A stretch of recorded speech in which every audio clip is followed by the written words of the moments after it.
Assalamualaikum warahmatullahi wabarakatuh. Sebelumnya, saya ucapkan terima kasih kepada dosen pengampu mata kuliah Analisis Kompleks, Bapak Kartono, yang telah memberikan kesempatan kepada kelompok kami untuk menyajikan video presentasi ini. Dan juga saya ucapkan terima kasih kepada teman-teman yang sudah berkenan menonton video ini hingga akhir. Semoga video ini bisa bermanfaat bagi kita semua. Kami dari kelompok 7 akan mempresentasikan mengenai fungsi analitik dan fungsi harmonik. Anggota kelompok 7 beranggotakan ada saya, Firda Isnaini Khairunisa, NIM 4111419003. Kemudian ada Elvi Eliana, NIM 4111419022. Kemudian ada Elva Yuan Octavia, NIM 4111419031. Dalam materi ini, kita akan belajar mengenai yang pertama, fungsi analitik terkait definisi, contoh, syarat, sifat, dan teorema. Yang kedua, fungsi harmonik terkait definisi, teorema, contoh, cara Milner-Thomson beserta contohnya. Presentasi yang pertama akan saya presentasikan terkait fungsi analitik. Fungsi analitik memiliki dua definisi. Definisi yang pertama, diberikan fungsi f yang didefinisikan pada domain D dan Z0 di dalam D. Fungsi f dikatakan analitik di Z0 jika terdapat delta lebih dari 0, sehingga f terdiferensial di setiap titik Z elemen lingkungan N dengan pusat Z0 sejauh delta. Definisi yang kedua, titik Z0 dikatakan titik singular dari fungsi f yang terdefinisi pada domain D subset bilangan kompleks jika dan hanya jika f tidak analitik di Z0, yaitu yang pertama, setiap delta lebih dari 0 ada Z1 elemen lingkungan N dengan pusat Z0 sejauh delta beririsan dengan domain D sehingga turunan fungsi Z1 tidak ada. Yang kedua, setiap delta lebih dari 0 ada Z2 elemen lingkungan N dengan pusat Z0 sejauh delta beririsan dengan domain D sehingga F analitik di Z2. Dari kedua definisi ini memiliki contohnya masing-masing yang akan dibahas pada slide berikutnya. Nah, untuk definisi yang pertama, contohnya, yang pertama fungsi Fz sama dengan 1 per Z terdiferensial di setiap titik kecuali di Z sama dengan 0. Jadi, F analitik pada domain bilangan kompleks kecuali 0. Yang kedua, fungsi GZ sama dengan mutlak Z kuadrat hanya terdiferensial di satu titik saja, yakni di Z sama dengan 0. Jadi fungsi G tidak analitik. Yang ketiga, fungsi HZ sama dengan X pangkat 3 ditambah I Y pangkat 3 terdiferensial hanya di titik-titik pada garis Y sama dengan X dan garis Y sama dengan min X. Tidak mungkin dicari kitar suatu titik dan H terdiferensial pada kitar itu. Jadi, di titik manapun H tidak analitik.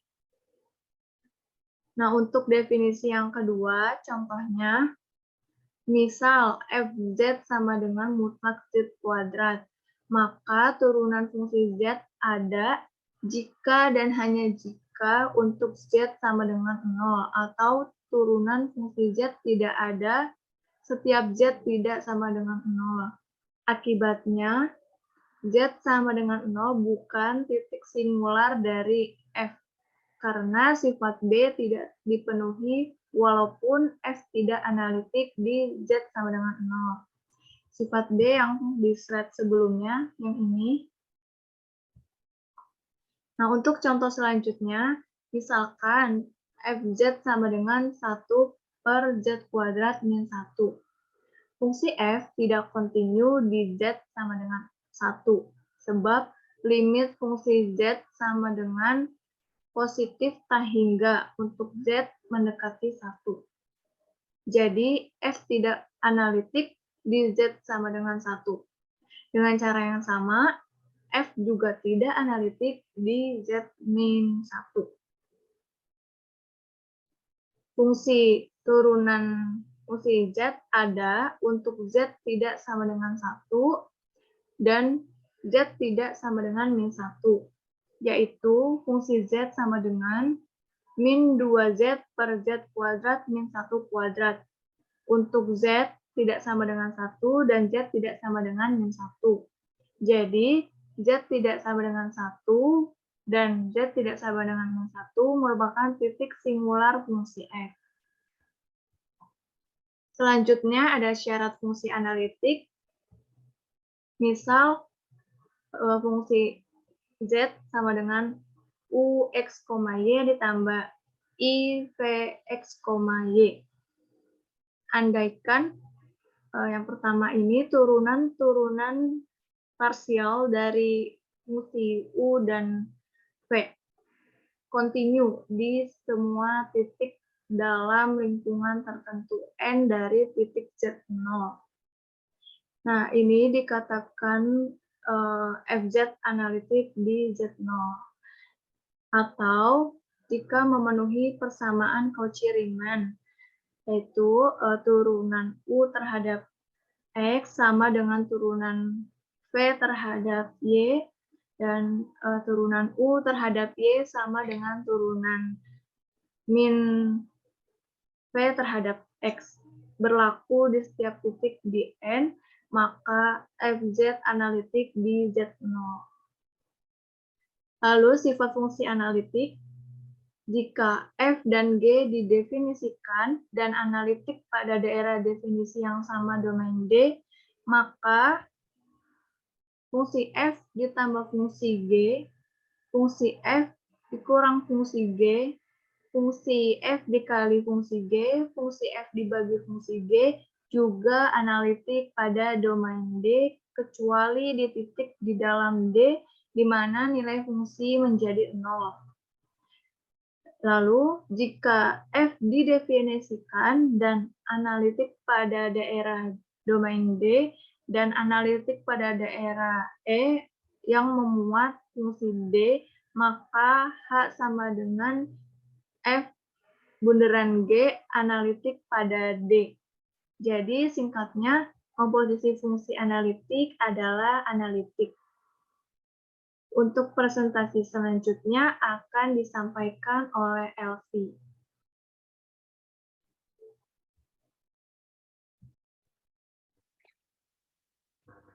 Kemudian, contoh yang ketiga, buktikan bahwa GZ sama dengan INR plus PV untuk Z anggota E sama dengan Z sama dengan RCC R lebih dari 0, min P kurang dari P kurang dari P, analitik pada E. Kemudian buktikan bahwa jika Fz sama dengan Z plus 1, maka Hz sama dengan G Fz. Analitik untuk Z anggota D sama dengan Z lebih dari 1. Kemudian teorema pertama, jika f aksen Z sama dengan 0 di setiap domain, maka Fz konstan pada D. Buktinya, karena f aksen Z sama dengan Ux xy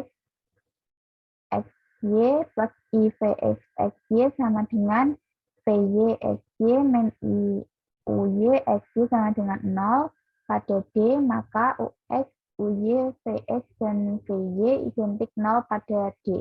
Karena diketahui D suatu domain, yakni himpunan terbuka yang terhubung, maka menurut teorema dalam kalkulus U dan V konstan pada D. Jadi Fz konstan di seluruh D. Yang selanjutnya adalah fungsi harmonik. Definisi 3. fungsi real dari dua variabel real yang merupakan derivatif parsial pertama dan kedua yang kontinu serta memenuhi PJ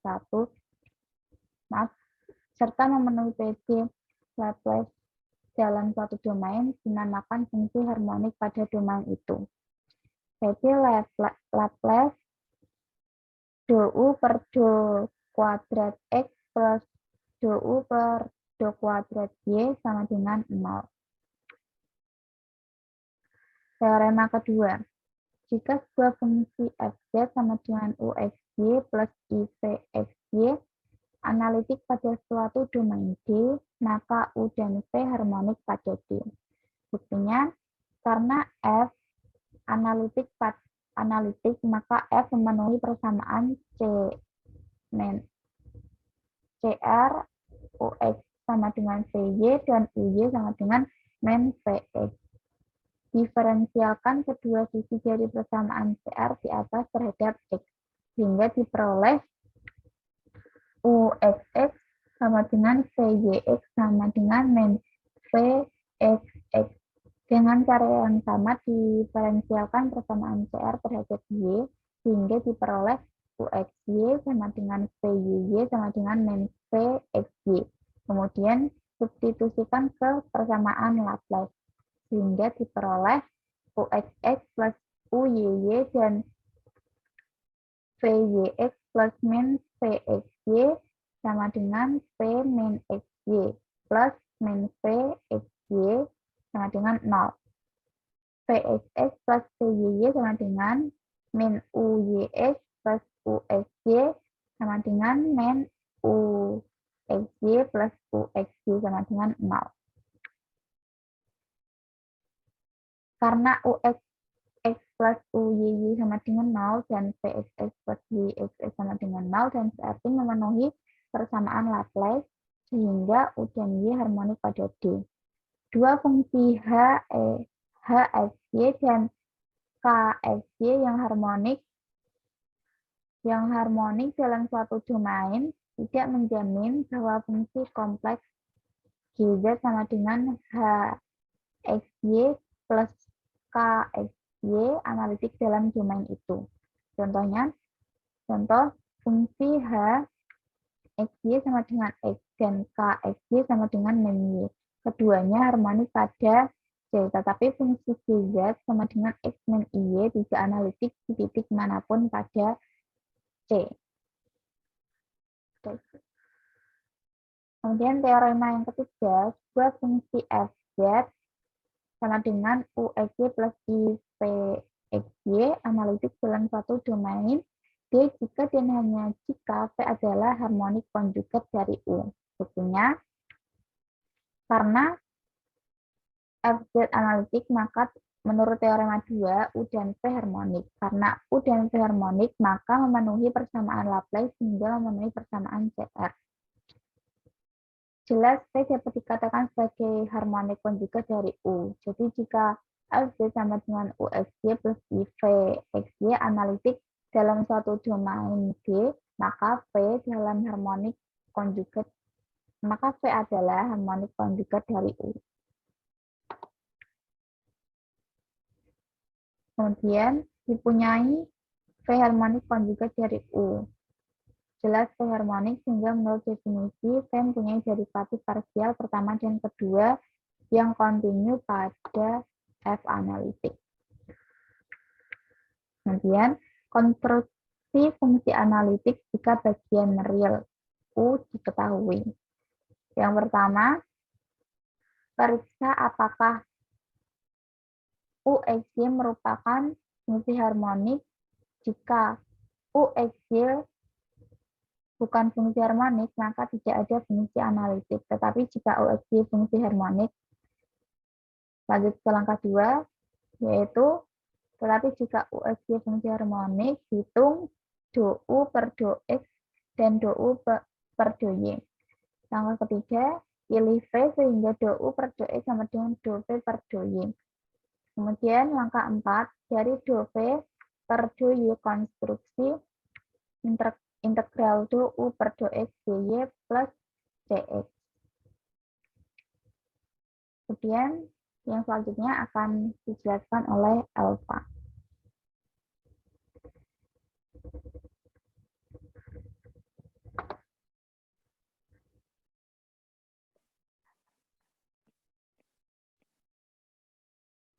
Kemudian dilanjutkan dengan langkah yang kelima. Dari langkah keempat, kemudian kita tentukan do V per do X sama dengan integral dari do U per do X dy ditambah Cx sama dengan minus do U per do Y. Sama dengan do per do X integral dari do U per do X dy ditambah C aksen X atau turunan yang pertama C terhadap X sama dengan min do U per do Y. Kemudian langkah ke-6 yaitu dari langkah kelima diperoleh C aksen X atau turunan pertama C, konstruksi CX sehingga diperoleh FZ sama dengan U X, Y ditambah I V X, Y.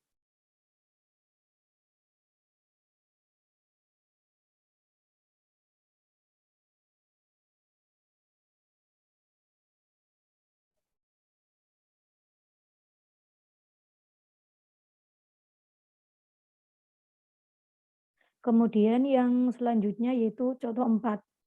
Buktikan fungsi U, X, Y sama dengan 4X, Y pangkat 3 min 4X pangkat 3Y. Harmonik di seluruh bidang X, Y, dan tentukan fungsi V yang harmonik konjugat dengan U. Bukti U, X, Y sama dengan 4XY pangkat 3 min 4X pangkat 3Y. Kemudian dipunyai do kuadrat U per do X kuadrat ditambah do kuadrat U per do Y kuadrat sama dengan 0. Untuk syarat U harmonik yaitu memenuhi persamaan Laplace. Kemudian diperoleh UX atau turunan U terhadap X sama dengan 4Y pangkat 3 min 12X kuadrat Y. Kemudian diperoleh do kuadrat U per do X kuadrat yaitu turunan kedua dari UX sama turunan kedua yaitu U terhadap X sama dengan min 24XY. Kemudian juga diperoleh UY sama dengan 12XY kuadrat min 4X pangkat 3. Dan do kuadrat U per do Y kuadrat sama dengan 24XY. Kemudian dilanjut do kuadrat U per do X kuadrat sama dengan ditambah do kuadrat U per do Y kuadrat sama dengan minus 24XY ditambah 24XY sama dengan 0. Karena U memenuhi persamaan Laplace, maka U harmonik terbukti. Jika V harmonik konjugat dari U, maka F sama dengan U plus IV analitik pada C. Jadi di setiap titik X, Y dipenuhi persamaan Cauchy-Riemann VY sama dengan UX sama dengan 4Y pangkat 3 min 12X kuadrat Y dan VX sama dengan min UY sama dengan 12XY kuadrat plus 4X pangkat 3. Ini persamaan 1. Dengan memandang X tetap dan mengintegralkan terhadap Y persamaan pertama dalam 1 diperoleh V. Persamaan yang pertama kita memandang X tetap dan diintegralkan terhadap Y maka diperoleh Y pangkat 4 min 6X kuadrat Y kuadrat ditambah GX. Kita peroleh persamaan kedua. Mengingat persamaan kedua dari persamaan Laplace persamaan 1 harus dipenuhi, maka Vx sama dengan Vx.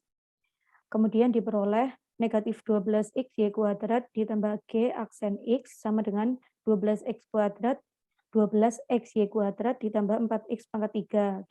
Kita peroleh persamaan ketiga. Kemudian dari persamaan ketiga kita peroleh G aksen X sama dengan 4X pangkat 3. Kemudian diperoleh Gx sama dengan integral dari 4X pangkat 3 dx sama dengan X pangkat 4 plus C. Untuk C konstanta real. Dengan demikian dari persamaan kedua diperoleh V sama dengan Y pangkat 4 min 6X kuadrat Y kuadrat plus X pangkat 4 plus C. Kemudian fungsi analitik yang terkait dengan fungsi U yang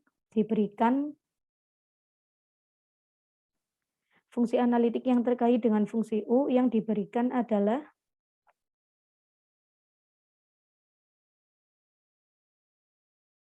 FZ sama dengan U plus U plus IV plus C. Fz sama dengan 4Y pangkat 3 min 4X pangkat 3Y plus I dikalikan Y pangkat 4 min 6X kuadrat Y kuadrat ditambah X pangkat 4 plus C. Kemudian untuk yang tidak ada konstanta, tidak ada variabel I-nya, kita masukkan variabel I dengan minus I kuadrat sama dengan 1. Kemudian diperoleh minus I kuadrat dikalikan 4Y pangkat 3 ditambah I kuadrat dikalikan 4X pangkat 3Y plus I dikalikan Y pangkat 4 min 6X kuadrat Y kuadrat plus X pangkat 4 plus C. Sama dengan kita keluarkan masing-masing variabel I pangkat 1-nya, diperoleh I dikalikan min 4Y pangkat 3 ditambah I 4X pangkat 3Y ditambah Y pangkat 4 min 6X kuadrat Y kuadrat plus X pangkat 4 plus C. Ditambah, kita keluarkan I dikalikan C-nya, maka diperoleh I dikalikan dalam kurung X pangkat 4 plus I 4X pangkat 3Y min 6X kuadrat Y kuadrat min I 4Y pangkat 3 plus Y pangkat 4 ditambah IC. Kemudian diperoleh persamaan I dikalikan X plus I Y pangkat 4 ditambah IC. Maka diperoleh sama dengan I dikalikan Z pangkat 4 plus C. Jadi FZ sama dengan I dikalikan Z pangkat 4 plus C. Kemudian ada cara Milne-Thomson. Dalam cara ini langsung dicari fungsi analitik FZ dari F aksen Z.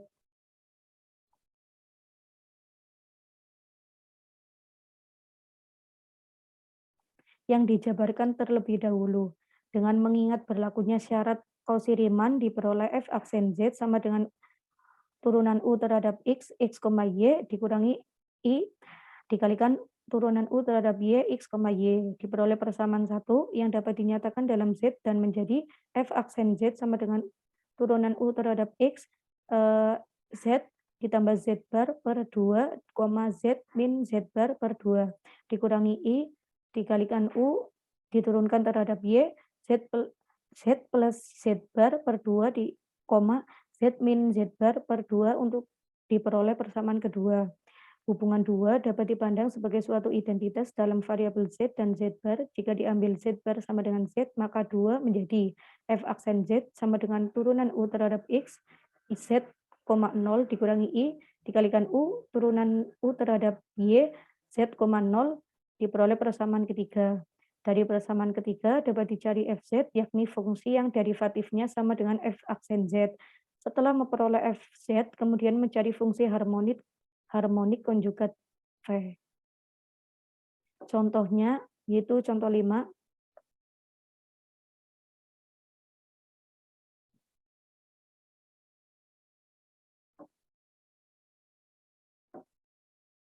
Diketahui fungsi U, X, Y sama dengan 4XY pangkat 3 min 4X pangkat 3Y. Harmonik di seluruh bidang XY, tentukan fungsi V yang harmonik dan konjugat dengan U. Penyelesaian karena U, X, Y sama dengan 4X, Y pangkat 3 min 4X pangkat 3Y merupakan fungsi harmonik, maka turunan U terhadap X sama dengan 4Y pangkat 3 min 12X kuadrat Y. Dan turunan U terhadap Y sama dengan 12X Y kuadrat min 4X pangkat 3. Dengan rumus ketiga diperoleh F aksen Z sama dengan turunan U terhadap X, Z, 0 dikurangi I dikalikan turunan U terhadap Y, Z, 0 sama dengan untuk turunan U terhadap X diperoleh 0 untuk Z, 0. Kemudian untuk turunan U terhadap Y untuk Z, 0 diperoleh negatif 4Z pangkat 3. Kemudian diperoleh F aksen Z sama dengan 4I Z pangkat 3. Dengan demikian diperoleh FZ, maka FZ adalah integral dari F aksen Z terhadap variabel Z. Maka diperoleh FZ sama dengan I Z pangkat 4 ditambah C. Untuk memperoleh V ditulis FZ sama dengan I dikalikan X plus IY pangkat 4 ditambah C. Maka diperoleh sama dengan 4XY pangkat 3 dikurangi 4X pangkat 3Y ditambah I dikalikan X pangkat 4 min 6X kuadrat Y kuadrat plus Y pangkat 4 plus C. Jadi, Vx, Y sama dengan X pangkat 4 min 6X kuadrat Y kuadrat plus Y pangkat 4 plus C. Dengan C kecil sama dengan konstanta dan I dikali C kecil sama dengan C besar atau konstanta. Terima kasih. Sekian presentasi dari kelompok kami. Kurang lebihnya kami mohon maaf. Wassalamualaikum warahmatullahi wabarakatuh.